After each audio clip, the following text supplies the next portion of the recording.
Episode 46. Leverage. They will arrest you, said Chadzini. The Shajis did not respond. Linuka Omga had returned from Prral's surface, hardly speaking to anyone, keeping to herself. The funeral hadn't given her the closure Cha had hoped for. Maybe it had given her the unflattering clarity to comprehend the many layers of trouble their illustrious band was caught up in. And they probably shipped Vrishane straight back to her royal prison on Zila Sak, he added. A heated argument would be better than the silent treatment. Linuka nodded absently while her hands glided over the thin wire coiled around the tube casing of the causality bomb.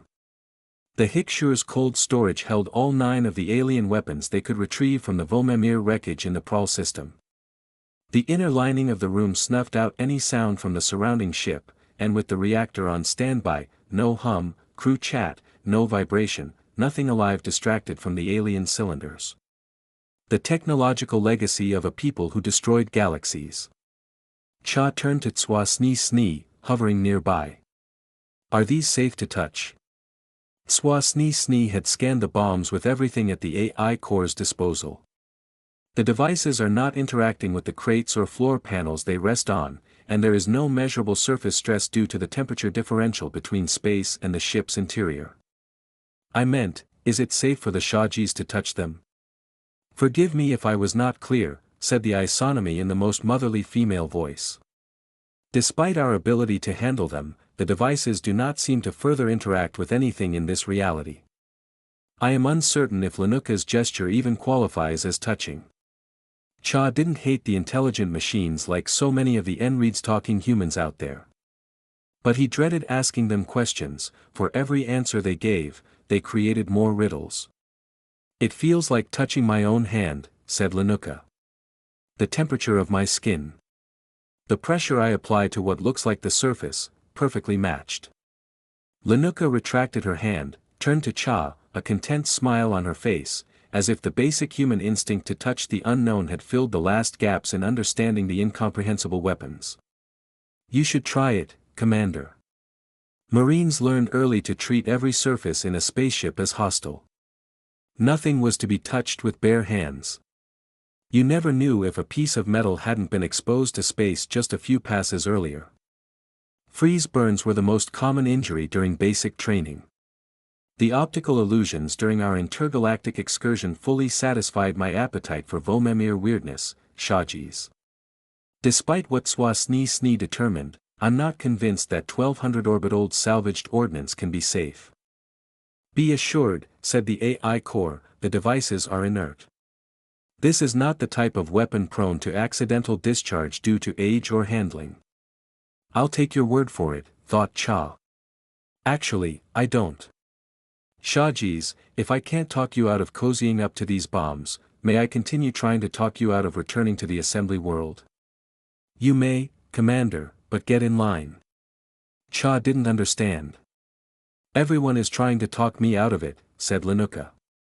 My own Yurmi, as one mangled bunk frame can attest. The skipper thinks it's a bad idea. You don't want me to go. And the assembly, they are trying everything to keep me away.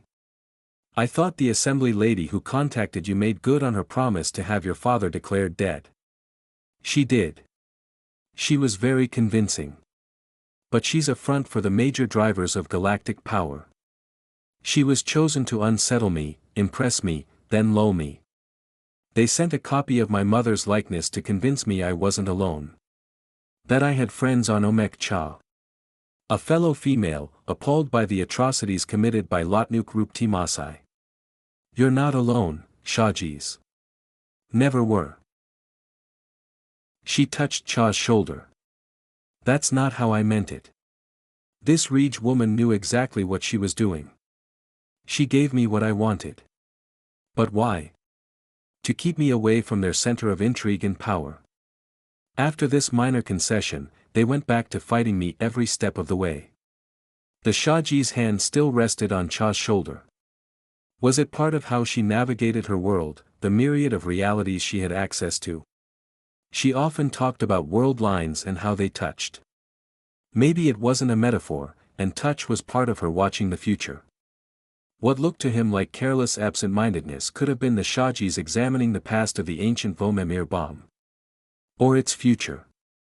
Had she been any other person, Cha would have called her determination to fly straight into the enemy's stronghold stubbornness, but for her, it might be the logical conclusion of what she saw. You still think you can convince them to put the young lady Vrishane through the immortality rite? Install her in the assembly? And get a fair deal for all of us? Convince? Asked Linuka. No. She retracted her hand. Planning on facing the assembly with open hands, gestures of goodwill, a peace offering, was naive. Childish. I'm not ignoring your concerns, Commander, I'm taking them dead serious. When my father first went to the assembly with a peace plan, they ridiculed him, shunned him. When he returned commanding an isonomy battle fleet and Traz ground forces, they listened. And you want to force them to listen? Using the remnant battlecruiser? No, said Linuka. The Che is something they can see, understand, fight, match, even. We need a bigger threat. Cha's stomach dropped. You want to use the causality bombs as leverage. We didn't collect them to take them out of circulation. We added them to our arsenal. Linuka's smile vanished. These bombs waver just enough into our reality to be touched. Hardly visible in broad light, enigmatic, alien. Everything the assembly fears. Something they don't understand how to fight, and, worse, how to control. She made a waving gesture across the grayish pods. These, optical illusions. Uncontrollable for them. They fear nothing more than loss of control. And that fear is our leverage. It's my insurance. It's why it's safe for Vrishane and me to go. Cha frowned. And it's why you want us to stay. To guard the leverage. Give the assembly the impression we could deploy the bombs. Do you believe they'll buy it? Swa Snee had declared the weapons dead. Safe. Inert, she called it. Worse than the assembly believing they had uncontrollable weapons of unfathomable destruction was them assuming the Shahjis sat on some 1200 orbit-old duds. Oh, they'll absolutely buy it, said Linuka. We got everything here on the Hikshur to make our threat credible. Forgive me, Shahjis, but I don't think Swa Snee scans could reveal how to operate these things. I can confirm this assessment, said the AI core. It would take an expert team considerable time to establish even basic operational procedures for the devices. Linuka's smile returned. Good for us, we have just such a team in our memory banks. The slave AIs we freed from the Sphere Drive Research Station. A bunch of the foremost experts in Boehmer tech in the galaxy. They spent orbits deciphering non-integer dimension systems. I'm sure they could make sense out of our loot. No one had touched the cold storage's controls, but Cha shivered. And even if not, said Linuka, the assembly couldn't risk that. Cha shook his head. What if the slave AIs discovered how to use the weapons? The causality bombs had blighted the galaxy with untold destruction, worse than space debris and surface craters. Unseen, incomprehensible. Laws of nature, negated, twisted, gone. The assembly certainly couldn't risk that. The real question was, could we?